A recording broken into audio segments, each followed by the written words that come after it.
Hello, എല്ലാവർക്കും നമസ്കാരം. നവരാത്രിയുടെ 3-ാം ദിവസത്തിലേക്ക് സ്വാഗതം. അപ്പോൾ അറിയാലോ, നമ്മുടെ ദുർഗാദേവി ആദ്യം ശൈലപുത്രിയായിട്ട് ശിലയുടെ പുത്രിയായിട്ട് ജനിച്ചു.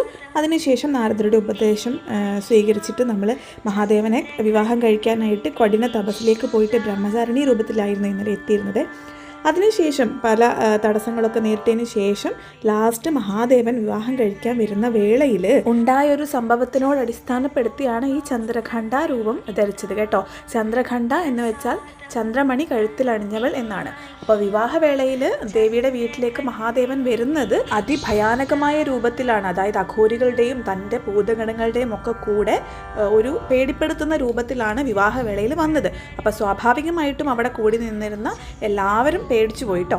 അപ്പോൾ അതിനെ ഒന്ന് രണ്ടുപേരും ഈക്വൽ ആണ് എന്ന് അറിയിക്കാൻ വേണ്ടിയിട്ട് ദേവി എടുത്തൊരു രൂപമാണ് ചന്ദ്രഖണ്ഡ രൂപം. അതായത് കടുവയുടെ പുറത്താണ് കേട്ടോ. എല്ലാവരും പുലിപ്പുറത്തെന്ന് പറയും, പക്ഷേ കടുവയുടെ പുറത്ത് 10 കരങ്ങളോടുകൂടി 10 കൈകളിലും ഓരോരോ ആയുധങ്ങളാണ് കൊടുത്തിരിക്കുന്നത്. അതായത് ഒരു കൈ ഭക്തരെ അനുഗ്രഹിച്ചുകൊണ്ടും ബാക്കി 9 കൈകളിലും ഈ 9 നവരാത്രിയുടെ 9 ദിവസങ്ങളിലും ഉപയോഗപ്രദമായിട്ടുള്ള ആയുധങ്ങൾ, പല ദൈവങ്ങൾ കൊടുത്തിട്ടുള്ള ആയുധങ്ങൾ കൈകളിൽ ഏന്തിയിട്ട് അങ്ങനെ ഒരു രൂപത്തിലാണ് കേട്ടോ ഉണ്ടായിരുന്നത്.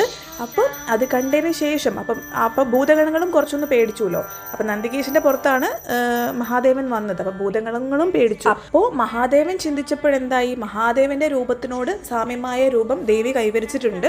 അതേപോലെ വിവാഹവേളയിൽ അപ്പോൾ ദേവിക്ക് അനുയോജ്യനായ ഒരു വരൻ്റെ രൂപത്തിൽ മഹാദേവൻ മാറുകയും ചെയ്തു കേട്ടോ.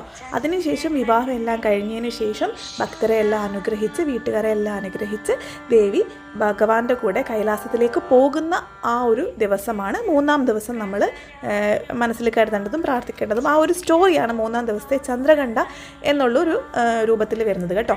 അപ്പം ചന്ദ്രനെ ശിരസിൽ അണിഞ്ഞവൾ എന്നും പറയപ്പെടുന്നുണ്ട്. കാരണം വിവാഹശേഷം ഭഗവാൻ ചന്ദ്രനെ ദേവിക്ക് ഷെയർ ചെയ്തിട്ടുണ്ട്.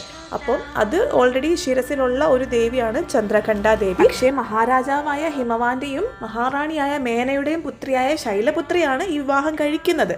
രാജകുമാരിമാരുടെ വിവാഹത്തിന് അവിടുത്തെ ഒരു നിയമമാണ്, രാജകുമാരിമാരുടെ വിവാഹത്തിന് നിർബന്ധമായും അണിഞ്ഞിരിക്കേണ്ട ഒരു ആഭരണമാണ് ചന്ദ്രമണി.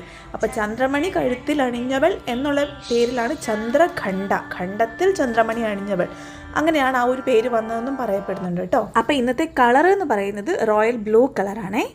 ഹാപ്പി നവരാത്രി.